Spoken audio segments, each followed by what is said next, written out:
Welcome to lesson 3 of the R module. This is called Visualize Your Future, mental contrasting to make phone overuse less appealing. Remember at the introduction of this, we talked about how we're going to make our phone both unsatisfying and unattractive. This is a huge part of that.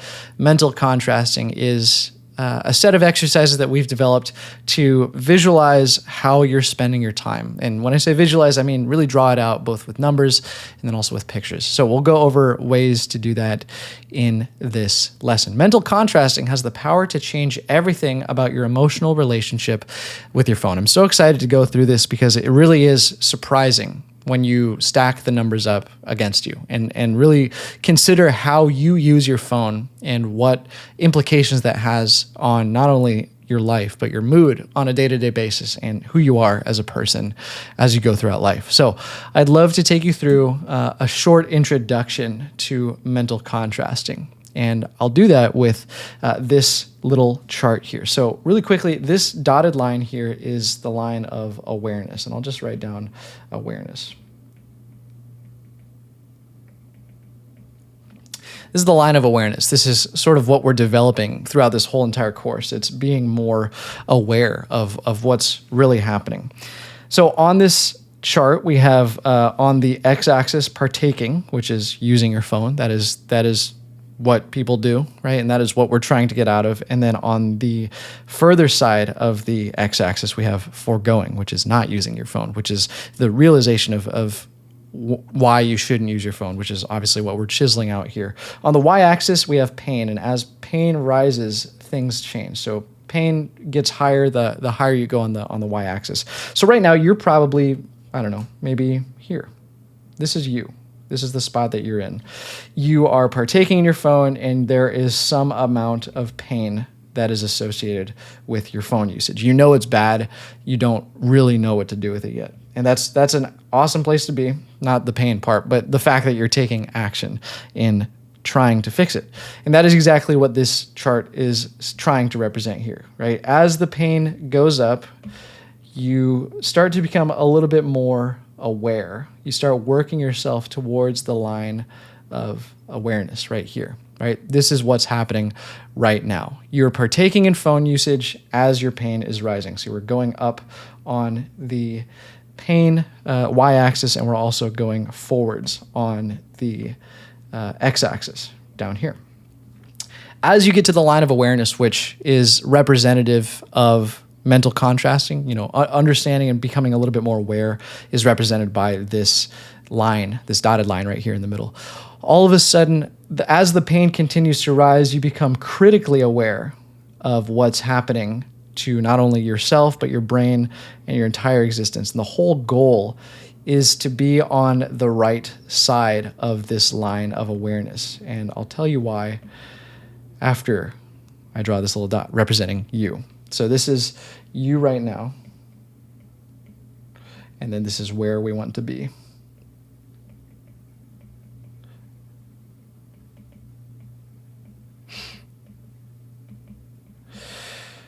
So the thing about being on the right side of this line of awareness, after the pain has gotten so much that you have no choice but to forego using your phone, is the difference between action and inaction, right? So this is in action, and then over here is action. So once your pain gets so great and you cross that line of awareness, all of a sudden you're going to do everything you can to take some more action, to fix the problem that you want to solve. And the whole goal is to get into this spot. You want to hopefully, decrease the pain eventually once you get there. But the whole idea is to become critically aware, critically painful of the mental and physical things that are happening because of excessive phone usage, and you want to strive to be in that position. What mental contrasting does is it increases the pain associated with taking the action of using your phone. It helps tip the scales by illuminating how negative phone addiction is for your life in general. So all of the stuff that we've been going over so far in the R module, as well as the rest of the preceding modules and lessons before this, has been to illustrate all of the negative effects on your body that your phone has. And that is us taking the journey right up this side of the chart here.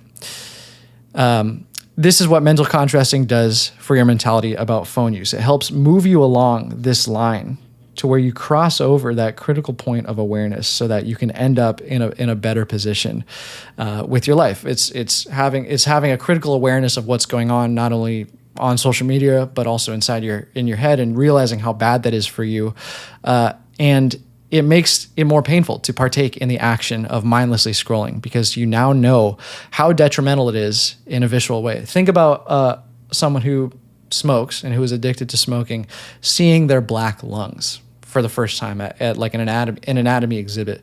Once you see that visual of literally what you're doing to your body, all of a sudden it's this visceral reminder of, oh my gosh, I can never do this ever again. So hopefully the things not only before this lesson, but also after this lesson will help you contrast in your mind how much pain you're causing yourself and why it is so important to stop using your phone in such a detrimental way, and to really, all in all, reboot your relationship with technology. So this is an introduction to mental contrasting. This is what we'll be doing in this module.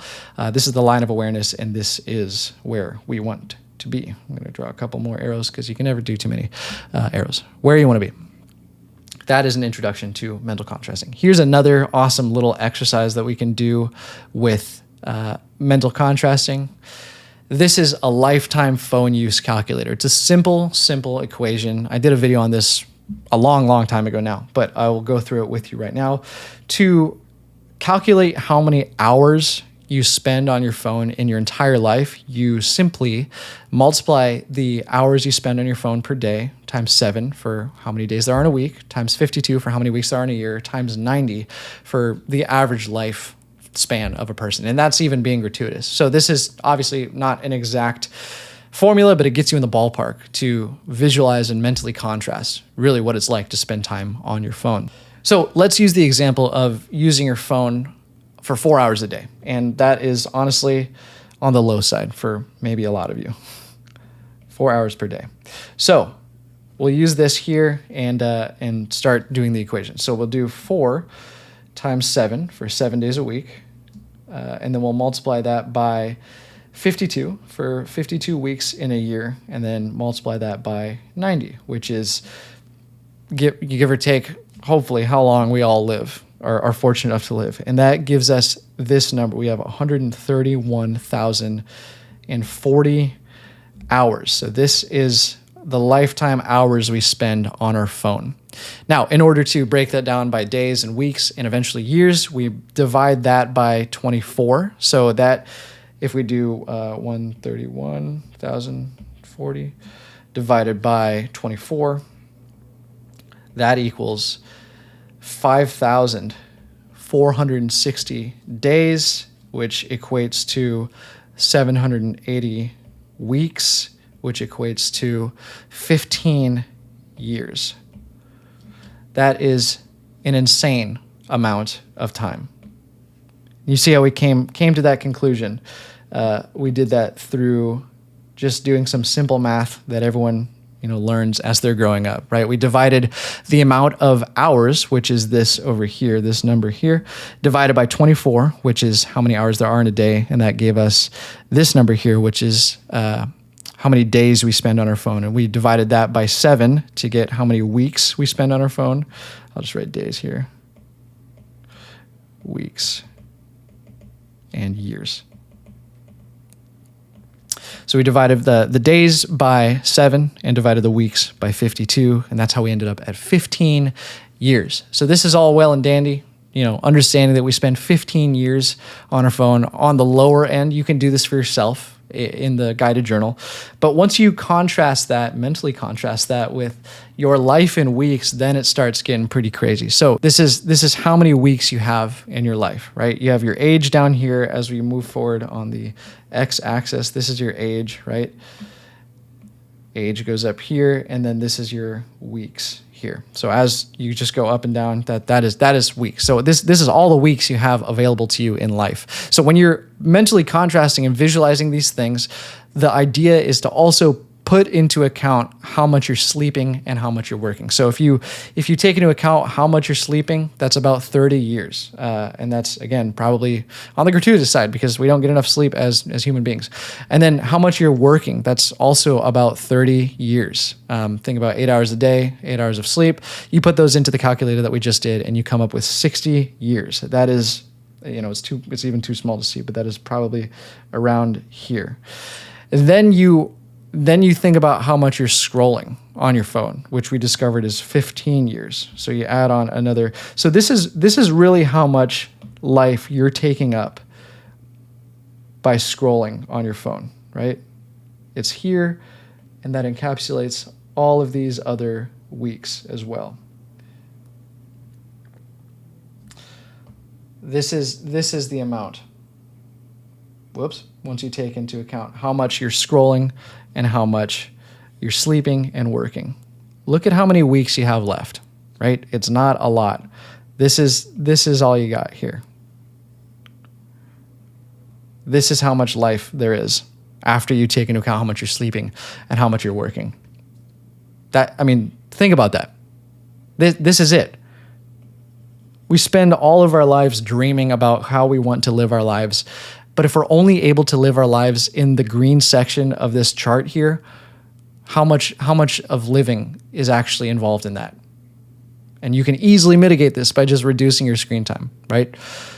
That's not to say that you can't avoid sleeping and you can't avoid working. Obviously, if you work for yourself and do what you love, then you're really creating a life that you want. But this is how much life is taken up by scrolling and sleeping and everything in between. And then you put that on top of how scrolling makes you feel, and then knowing also how sinister these apps are, it really paints a picture and mentally contrasts for you how bad this stuff really is.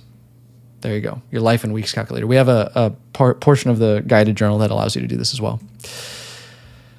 So finding the desired outcome is now more important than ever, now that we know how much life we're wasting and what it feels and looks like to spend time on your phone. Mental contrasting exercises like the ones we just did are great ways of eliciting the desired outcome. In this case, a desired outcome would embody the inverses of the feelings associated with the worst case scenarios as exemplified by the mental contrasting we just did. So we want to find the desired outcome. That now becomes the goal, and that becomes everything we want out of this whole experience that we call the human experience, right? So we want the desired outcome.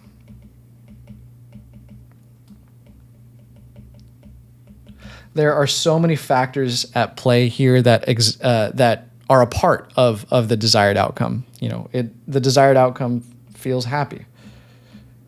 It is satisfied. It is content. Anxiety-free. F-R, that's how you spell it. These are all parts of the desired outcome that we want to prioritize when it comes to, really developing that desired outcome for you. There's a lot of clarity in defining your own desired outcome. This is just a general overview of what I would assume a desired outcome for a person would be.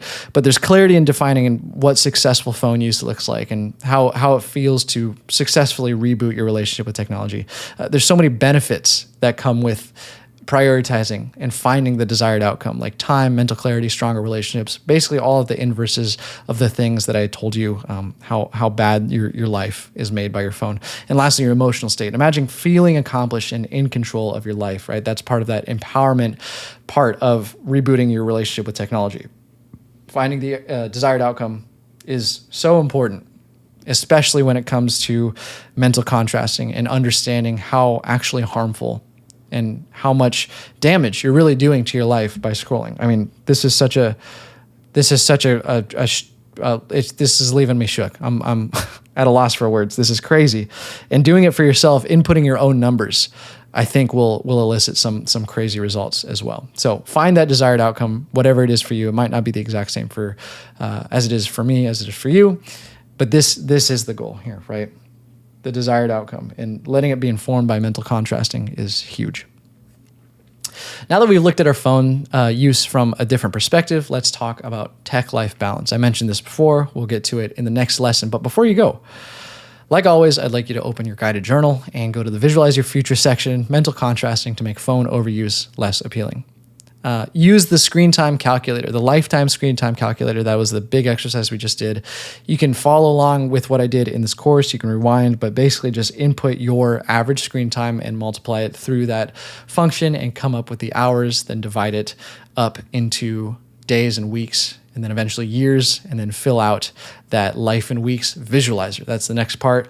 It is crazy to literally draw in and fill in those squares of how many weeks of your life that you're wasting with not only your phone, but also work and sleep and stuff. You're not really wasting your life with sleep. You need that. But seeing how many weeks in your life is taken up is super key.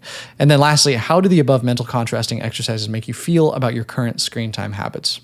Really reflect on what it feels like to look at those numbers and that visual of how much life is being taken up, and be honest with yourself, be authentic, be open, and realize to yourself and verbalize to yourself how it feels, because I can assume that it doesn't feel awesome. And hopefully that puts you over that line of awareness that we talked about in the introduction to mental contrasting for you to take action.